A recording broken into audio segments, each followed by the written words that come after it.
The old Ford sputtered, coughed, then finally caught with a shudder that vibrated through the worn seat of the pickup. I gripped the steering wheel, knuckles white. My hands, I noticed, were shaking. Maybe from the cold, maybe from everything. Probably everything. I reached for the lighter on the dashboard, an old Zippo I'd carried since college. It had a distinctive scratch near the hinge, a deep gouge from when I dropped it on concrete back in my lab days. But as my thumb flicked the wheel and a small flame bloomed, for just a fraction of a second, the metal gleamed. Perfect. No scratch. Smooth, like it was brand new, fresh out of the box. Then, just as quickly, the light shifted, a flicker almost, and the familiar scar was back, dark and ugly against the dull chrome. I stared at it for a moment, my brow furrowed. Must be the light, I thought. My eyes playing tricks. Jesus, Elias, you're exhausted. That's all. Just tired. Weeks without real sleep, running on cheap coffee and adrenaline. It was bound to catch up. I shook my head, pushed the thought away, and jammed the pickup into reverse, leaving the Ethelgard facility, or what was left of it, in my rearview mirror. The gravel crunched under the tires, a sound that felt too loud in the dead silence of the pre-dawn. Hours later, the sun was a thin, watery smear on the horizon, doing little to chase the chill from my bones. I'd been driving, just driving, following faded lines the GPS said was Route 66, long abandoned in most places. My stomach growled, a hollow, aching protest. I pulled into a diner, one of those desolate, time capsule places, with flickering neon signs and a single dusty car parked outside. Inside, it was empty, save for a tired-looking waitress wiping down the counter. I slid into a booth by the window, the vinyl cold and cracked beneath me. I set my tablet on the table, a personal device, not the corporate one I ditched somewhere miles back. The screen, usually a crisp display of whatever scientific paper I was pretending to read, started to flicker. Not a normal glitch, not static. It was different. Bands of color, impossible shades, swirled and bled into each other, forming patterns. Geometries that shouldn't exist, twisting, shifting, looping back on themselves in a way that made my head ache just to glimpse them. They were there for a few seconds, then gone, replaced by my usual drab desktop background. I blinked hard. What the hell was that? I picked up the tablet, turning it over in my hands. No damage, no moisture. Must be a software bug, I told myself. Or maybe the ancient, groaning electrical grid of this place. Yeah, that's it. Old wiring. I glanced up. The waitress was still at the counter, her back to me. In the reflection on the glass of the kitchen door behind her, I saw a tall, thin shape standing right behind my booth. Not a reflection of me. It was indistinct, too tall, too gaunt, a smear of shadow given form. My breath hitched. I whipped my head around. Nobody. Just the worn booth, the faded wallpaper. Nothing. A chill ran down my spine, but I tried to shrug it off. Probably just a trick of the light, the dirty glass, the grime on the windows. This place was old, after all. Everything was old. Yeah, just something a bit odd, that's all. I ate my rubbery eggs and lukewarm coffee in silence, the strange images on my tablet and the phantom shadow still nagging at the edges of my mind. Gotta find a place to crash, I thought. Some place I can sleep. Just sleep. Maybe then my mind will stop playing these games. I found a cheap motel just off the highway, The kind with doors that opened directly to the parking lot. Room 7. The fluorescent light in the room buzzed, a sickly yellow glow that did little to ward off the encroaching darkness. I locked the door, threw my bag on the floor, and slumped onto the bed, too tired to even take off my shoes. I switched on the small bedside lamp, hoping it would make the room feel less cavernous. But as soon as the lamp clicked, the room seemed to dim further. The shadows, instead of stretching away from the light source, seemed to pull inward, coiling around the furniture, shrinking into unnatural pockets of darkness. And then the feeling started. Tiny prickles on the back of my neck, then a creeping awareness, like someone was watching me from the corner of the room, even though I was alone. My phone vibrated against my leg. I jumped, heart hammering against my ribs. Unknown number. I stared at it, hesitating. Could be Lena, I thought, even though I'd called her hours ago. Hope, a tiny, desperate ember, flared within me. I needed to talk to her. Someone, anyone. I answered. "Lena?" I asked, my voice a dry rasp in the quiet room. No answer, just a faint, persistent rustling sound, like dry leaves skittering across pavement. But it wasn't from the phone's tiny speaker. It was inside my head, whispering, a soft, sibilant sound, too vague to make out words, but laced with a profound, immeasurable weight.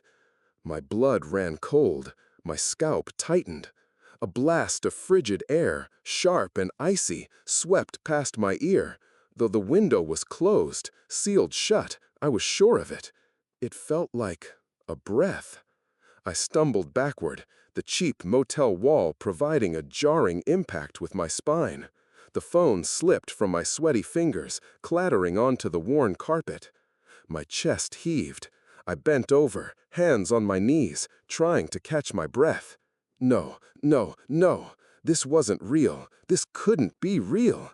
I'm just having a breakdown. That's it. Overworked, sleep-deprived, traumatized. My mind is making things up. That's all this is. Hallucinations. Yes, just hallucinations. I'm so damn tired. I lay on the bed, curled into a tight ball, trying to force myself to sleep, to push away the memory of the whisper and that impossible cold. But it kept looping in my head, a perverse recording. And then I felt it. The sheets beneath me, soft moments ago, suddenly clinging, damp and cloying, like something wet, slimy had just crawled over them. My skin revolted. I shivered, a deep, full-body shudder that had nothing to do with the room's temperature. My eyes snapped open. I fumbled for the bedside lamp, flicking it on with a frantic click. The sheets were dry, perfectly dry. No stain, no mark, nothing. But the sensation, God, it was still there. A phantom moisture, an unholy clamminess that seeped into my skin, making every inch of my body feel vulnerable, invaded. It wasn't on the bed, it was in me. A ghostly residue I couldn't wash away, like a curse. I knew then, knew with a sickening certainty that this wasn't just stress, wasn't just me losing my mind. Something was fundamentally, absolutely wrong, and it was happening to me. I sat up, pushing myself against the headboard, staring at the bland, peeling wallpaper across the room. I had been denying it, rationalizing everything. But there was no rationalizing that. My own body was betraying me. So I grabbed my laptop, the Aethelgard data, the encrypted files that had been the bane of my existence for the last few months, and now the only thing keeping me going, the only proof. I usually spent hours, sometimes days, decrypting even a small fragment of the code. The corporate encryption used layered, interdimensional algorithms, a sick joke from our lead developer. But this time, it was different. As I opened the files, the lines of code on the screen began to shift, to flow. Not the slow, methodical unpackaging I was used to. No, this was a deluge. Text spilled across the screen, self-decrypting, revealing itself with impossible speed. My fingers froze on the keyboard. One sequence, then another, then a flood of clear text cascading down the screen like a waterfall made of pure meaning. And then, one line, standing out, stark and undeniable amidst the torrent. The entity is not a destroyer. It is an assimilator, and it has seen you. My breath caught in my throat. I sat there, rigid, staring. It wasn't just data. It was a message, a direct, chilling message. And it wasn't decoded by me. It was given, pushed through the code itself faster than any human, faster than any supercomputer could possibly work. It was as if the entity itself was communicating, was speaking to me through the data. And it knew I was here. It had seen me. I needed to make a call. I had to. Lena, Dr. Lena Petrova, the only one I trusted, the only one with enough gray matter to even begin to understand the sheer cosmic horror I was carrying. My hope was a desperate, tiny thing, flickering against the growing dread. I dialed her number, hand shaking so violently I almost dropped the phone again. Come on, Lena, pick up, just pick up. It rang, once, twice, then a click. Not her normal voicemail. This was different. Lena, I choked out, a raw plea. Lena, it's Elias. You need to listen to me. I have it, all of it. Aethelgard, it's worse than we thought. Much worse. They opened something, Lena. It's not just in the lab anymore. It's out here. It's everywhere. I need your help. We need to stop it. Please, call me back as soon as you get this. It's urgent. More urgent than anything. The line went dead. But before it did, just as I ended the message, I heard a faint click, a TSSH kind of sound, like the shutter of an old digital camera, a cheap, clunky one. An impossible sound, really, for a modern smartphone, for Lena's sleek, minimalist device. And Lena never liked photography. Never. Not once. She said it captured the mundane too faithfully. My mind, already frayed, tried to explain it away. Static, interference, the old motel phone lines. Yeah, that had to be it. I must have misheard. The sound was too faint. I put the phone down, tossing it onto the passenger seat. My hands tightened on the steering wheel, knuckles white. The engine hummed, a low, reassuring drone that did little to soothe my rattling nerves. I had to keep moving, had to get away from whatever this was. I tried to focus on the road ahead, on the digital map on my phone, searching for another forgotten town, another cheap, anonymous motel where I could try to piece together what was left of my life, and maybe, just maybe, Lena would call back. But as I drove, the GPS on my phone began to act up. It flickered again, the screen distorting into those impossible shapes for a fleeting moment. Then, with a jarring lurch, it zoomed in. Not to a town or a road or even a blank patch of desert. No, it zoomed into an area, somewhere just off the faded line of the highway. An area where no roads existed, where the topography was just a series of jagged, unfamiliar shapes. Blocks of architecture, impossibly angled, twisting and contorting into forms that had no business being on a map or in this dimension. It was there, vividly, for a split second, a glimpse of something else. And as I stared at it, frozen, a cold draft, sharper than anything I'd felt before, ghosted through the pickup. Even though all the windows were up, sealed against the night, it felt like a touch, a caress against my cheek. I instinctively flinched, pulling back further into my seat. My gaze drifted to the side view mirror, then to the large, dusty glass of an old gas station I was passing. My reflection stared back, and for a half-second it hung there, paused, perfectly still, while the real me in the car continued to move. Its eyes, in the reflection, were wide, too wide, wider than mine, certainly, empty, yet intense. And then it caught up, blending back, but the momentary lag, the impossible stare, my breath hitched, the blood thrummed in my ears, drowning out the engine. The phone in my lap, still showing the distorted GPS map, slipped from my suddenly numb fingers, falling with a soft thud onto the floor mat. I wasn't alone. Not in this car. Not in this motel. Not in this world. Not anymore. "Son of a bitch," I muttered, my voice thin, reedy. I slammed my foot on the accelerator. The old pickup groaned, then surged forward, leaving the gas station, the phantom reflection, and whatever else was out there, in a cloud of dust. I didn't care about the gas tank, half empty as it was. I had to get away. I had to. I needed somewhere truly isolated. And I had to decipher this data, all of it, now. Even if it cost me my last shred of sanity, my last hour of sleep, I didn't have a choice anymore. The abandoned warehouse on the edge of a forgotten town was perfect, or at least I'd convinced myself it was. Hidden, remote, no one would find me here. The air was thick with dust and the smell of decaying wood. Moonlight filtered through the grimy windows, painting stripes of dim gray across the concrete floor. I set up my laptop on an overturned crate, the glowing screen a defiant beacon against the oppressive darkness.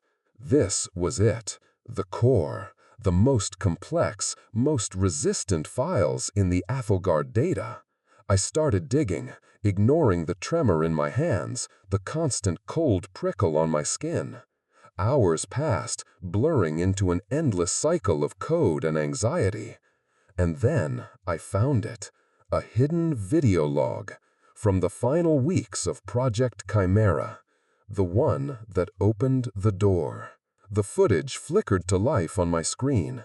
A clean, sterile laboratory. Scientists in white coats moved with purpose, their faces grim, focused. Everything seemed normal. Too normal, given what I knew.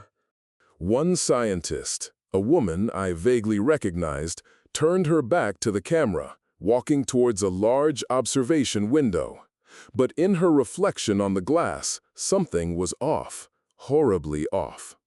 Her reflection lagged, a full 2 seconds behind her actual movement. And as her real body moved on, its back still to the camera, the reflection in the glass stared directly into the lens. Its eyes were too wide, too black, utterly devoid of any human light. A hollow, grasping void stared back. I zoomed in using the laptop's tools. My breath hitched. The reflection's expression, a look of blank, intense focus, morphed. As her real body stepped away, the reflection blinked, slowly. And then, the corner of its mouth, it twitched upwards. A smile.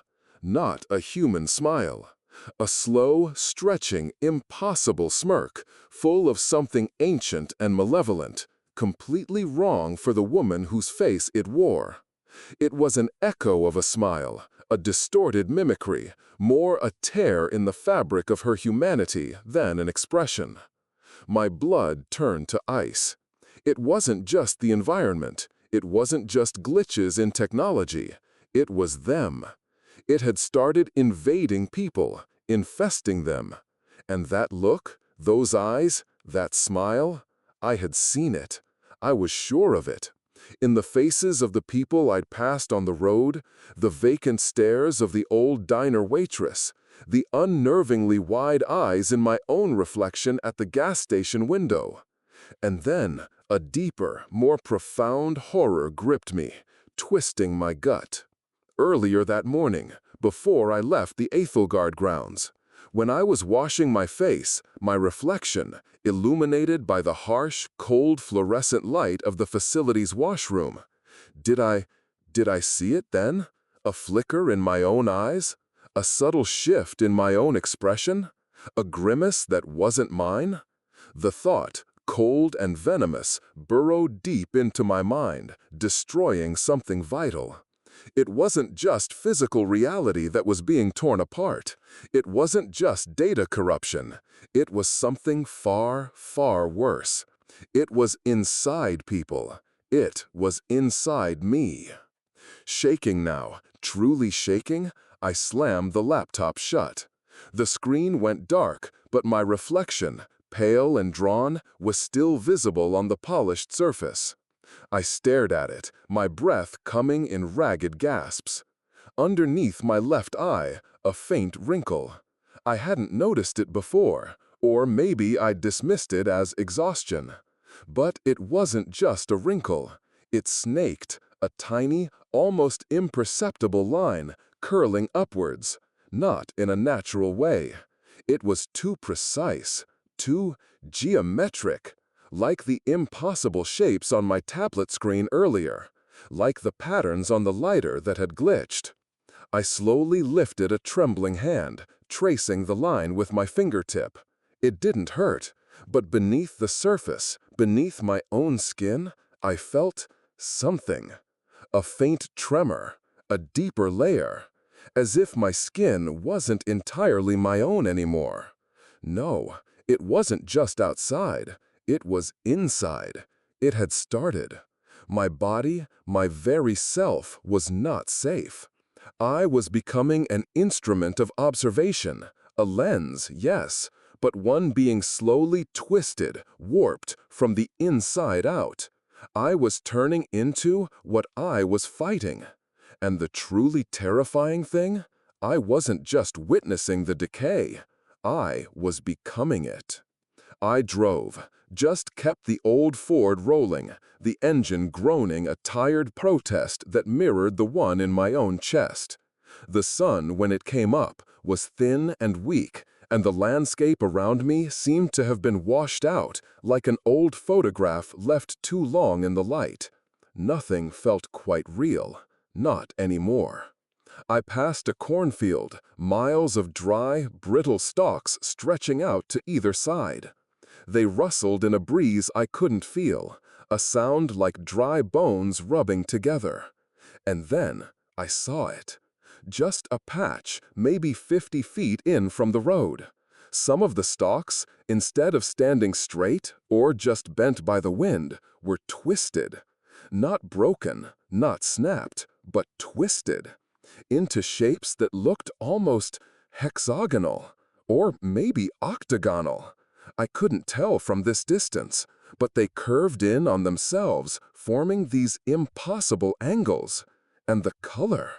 It wasn't just dead corn brown or the pale yellow of decay. It was a bruise-like purple, deep and still, bleeding into the stalks where they'd contorted. Must be my eyes, I thought. The light, the dust from the road. Yeah, probably just the light playing tricks. I rubbed my eyes hard, blinked, then opened them again.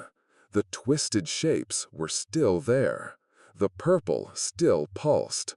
I shook my head, kept my foot on the gas. Just needed to keep moving. Away from whatever that was. Away from everything. I drove for hours, until the cornfields gave way to hills, then mountains, towering like ancient teeth against a sky that felt too close. I figured I could hide in one of those national parks, get lost in the wilderness. No cell signal, no Ethelgard, no whatever was inside me. I pulled off the highway onto an unpaved road that wound its way deeper into what passed for nature these days. When the truck finally gave out, just a cough and then silence, I got out and slammed the door. The air hit me, cold and sharp. It should have been clean, mountain air, but it wasn't.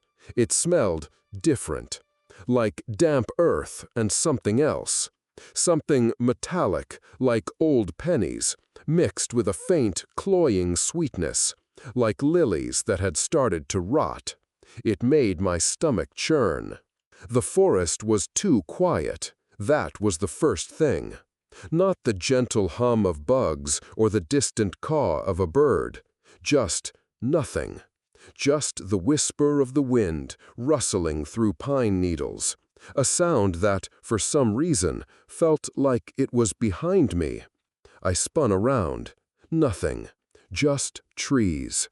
So many damn trees, standing like silent sentinels.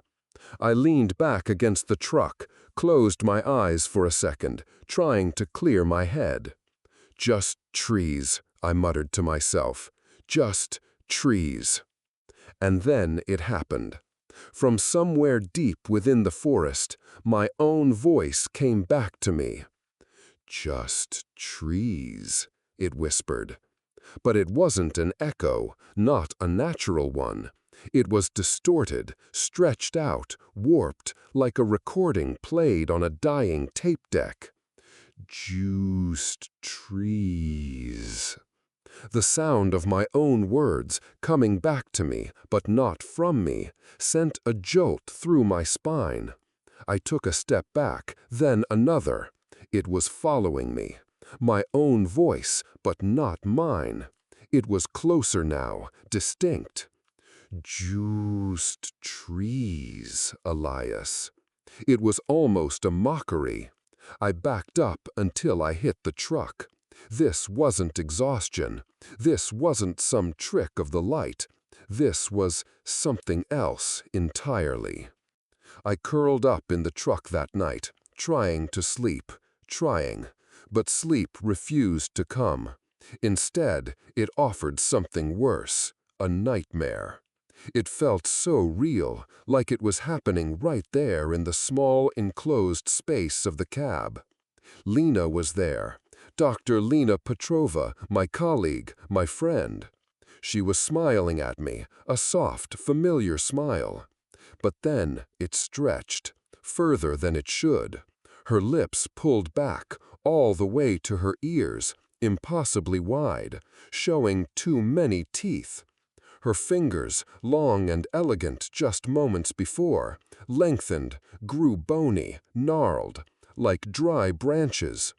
She reached out, her hand brushing my cheek, and I felt it. Not skin, not her skin. It was rough, a coarse, ridged texture, like tree bark. It scraped against my face, a soundless, horrifying touch. "Finally, you're awake, Elias," she whispered, her voice a dry rasp, alien in its familiarity. "It was always here, waiting for you." I bolted upright, gasping, sweat plastering my shirt to my back. My heart was pounding, a deafening drum against my ribs. Daylight filtered through the windshield, hazy and gray. I reached up, my hand trembling, to touch my cheek. Nothing, just my skin, cold and clammy. But then I looked down. At the laptop, still on the passenger seat where I'd left it. On the lid, right there, above the faded Ethelgard logo, was a fingerprint, clear as day. But it wasn't a human print. It was a swirling, intricate pattern made of thin, branching lines, like a delicate network of dried twigs, like bark, right there. It shimmered, almost, in the weak light. A mark, a brand. I stared at it, my breath catching. It wasn't mine. It couldn't be. Lena, the Lena in my dream, that wasn't Lena at all. It was something using her, something mimicking her, communicating, to me, through my dreams, through Through her? God, Lena, was she already gone? I fumbled the thought, trying to push it away. The guilt was a cold, heavy stone in my gut. I hadn't saved her, hadn't even warned her properly. And now this mark. It wasn't just a touch. It was a statement. Proof. Proof that something was not only out there, but in here. Everywhere. And Lena, she was a part of it now. I closed my eyes, a wave of nausea washing over me. Just like me. I spent the next 2 days like a ghost, fueled by whatever was left in the truck's emergency rations and a sick sort of dread. I ignored the rumbling of my stomach, the ache in my bones. My only focus was the laptop, the data. It had become my prison, my only window. I didn't sleep. Couldn't. I just kept digging, line by line, code by code. The geometric wrinkle beneath my eye, the one I'd dismissed before, it now felt deeper, more defined, like a faint, almost invisible river carving its way across my skin, and it was warm, faintly. Then I found it, the weakness of the entity. All this time, Ethelgard had been calling it a weakness. I'd believed them, hoped it was true. But as the final layers of encryption peeled away, the words that appeared on the screen were not what I expected. Not destruction, not elimination. It wasn't a weakness at all. It was a tether, a containment protocol. It needed a conduit, something with a high level of bioenergetic compatibility, to act as an anchor, to hold it in place, to seal it away, not to kill it. As I read that, a faint metallic click echoed in the air. Not from the laptop, not from anywhere specific. It was just there, like the sound of old, corroded machinery grinding together, or bones being slowly crushed. It hung in the air, then was gone, and I looked down at my left arm. The strange wrinkle under my eye, the one that had felt warm, now pulsed with a faint internal light, almost imperceptible against my skin. And on my forearm, running from my wrist up past my elbow, was another one. A faint, almost transparent line, like the geometric patterns. It branched, like the bark fingerprint, weaving its way just beneath the surface, a delicate vein of something alien. It was too precise, too perfect. I felt it then, a chilling certainty. My body. It wasn't just being observed. It was being prepared. I wasn't searching for a solution anymore. I was the solution. A living, breathing receptacle, the conduit. The horror sank in, colder and deeper than anything before. A choice, yes, but no real choice at all. I went to the city, or what was left of it, a husk of concrete and glass, partially abandoned years ago after some corporate exodus. The streets were cracked, overgrown with weeds, but enough people clung to the decaying skeleton of the place to keep a few lights on, a few businesses limping along. A few, like the old internet cafe I found. The buildings around it seemed to lean in, their angles all wrong. Rooftops jutted out at impossible pitches, and some of the brick walls seemed to pulse slowly, like they were breathing. A faint, rhythmic expansion and contraction. Sounds from the alleys reverberated oddly, echoes stretching too long, high-pitched voices dropping to unnatural groans. I walked past it all, numb, trying to ignore it, trying to pretend. Just old buildings, I told myself, bad acoustics. I pushed open the door of the internet cafe. The bell above chimed, a flat, dead sound. Inside, the air was thick with the smell of dust and something else, a sweet, sickly perfume. The owner sat behind the counter, a gaunt man with eyes that were too wide, too vacant. He was muttering to himself, a steady stream of words that made no sense, just random syllables strung together. A few others sat at the computers, their faces illuminated by the flickering screens. Their eyes, like the owner's, held no focus. They typed or stared, or just repeated soft, meaningless phrases to themselves. I pulled out a USB stick, the one I'd copied a partial set of the data onto. I had to try, had to get it out. I walked over to one of the people, a young woman with matted hair. She was staring at a blank screen.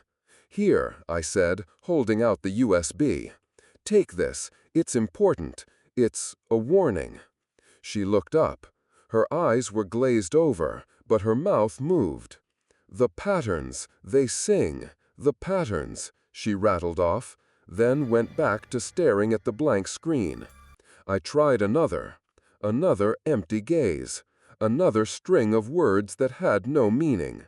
"Broken," someone whispered on the other side of the room. "All broken." Then all the screens in the cafe flickered. Not a normal glitch, not static. It was an explosion of impossible color, of geometries that folded in on themselves, twisting into colossal, nonsensical architecture. And then faces. Contorted, stretched, their features blurred, like water-damaged photographs viewed through a warped lens. Not human faces. Something else. Something using human faces. A wave of cold, so sharp it felt like a knife, slammed into me. The temperature in the room plummeted. I saw my own breath fogging the air, though it wasn't even that cold outside. A crushing pressure bore down on my chest, squeezing the air from my lungs. I felt my hand reach for the keyboard, but the sound of my fingers hitting the keys came a full second later, a disjointed, horrifying delay. The air grew heavy, like it had been replaced with sludge. The metallic smell, that rotten lily sweetness, intensified, clawing at my throat. They were here, Ethelgard, the entity, both. I didn't need to see them to know. I felt it. In the cold, in the pressure, in the slow, agonizing drag of time itself. My efforts to warn anyone, they were for nothing. There was no one left to warn. I clutched my laptop, the screen still flickering with those impossible images. Running was useless. Dissemination was useless. There was only one thing left: the mission, the protocol. I raced out of the cafe, ignoring the muttering figures, the oppressive cold. I knew where I had to go, the heart of it all. Where the transformation was strongest, where I could activate the tether. They cornered me in a lab, one of Ethelgard's old facilities, buried deep beneath the city, long forgotten. Now it was not a lab, not anymore. The space had gone wrong. The ceiling above me, instead of concrete, was a sprawling, skeletal landscape, bending and twisting like a river made of bone. The walls seemed to melt, substances I couldn't identify oozing down, iridescent and thick. Globs of it pulsed on the floor. Ethelgard agents in their specialized suits descended on me. They still thought they could control it, control me. They didn't know, didn't understand.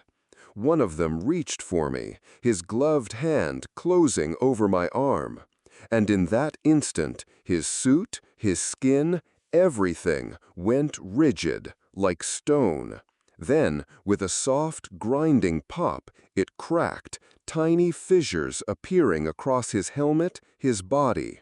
He stumbled back, a muffled cry escaping his suit before he froze completely, a statue of petrified dread. Another one lunged, trying to grab my laptop. His fingers brushed mine, and his skin, beneath the glove, looked like it was turning to tarnished metal, the gleam sickly green in the shifting light of the room. He screamed then, a sound abruptly choked off, as if his vocal cords had rusted solid. I sank to my knees, surrounded by the screaming agents, the moans of the walls, the tearing sound of reality coming apart. My last sliver of sanity was clinging on by a thread, thin and frayed. I opened the laptop.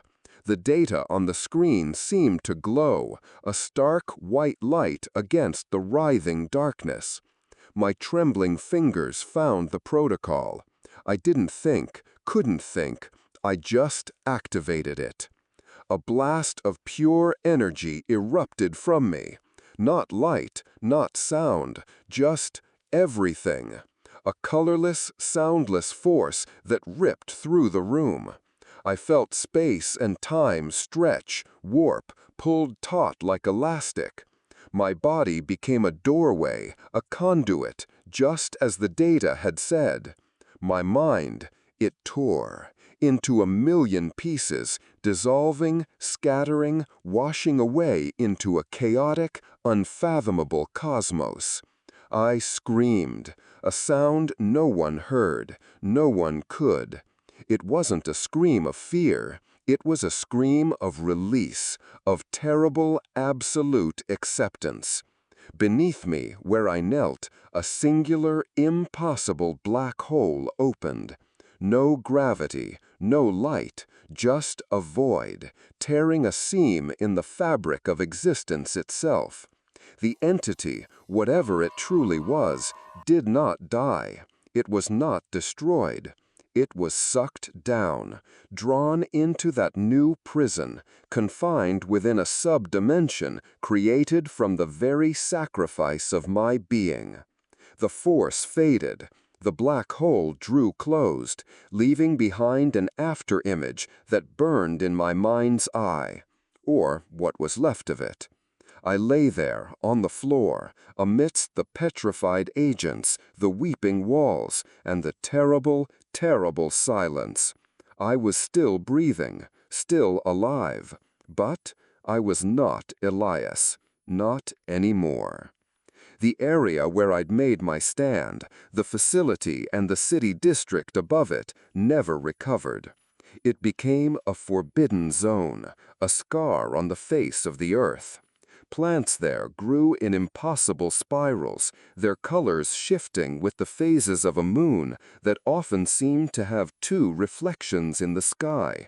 Rivers, tainted and thick, would sometimes flow backward.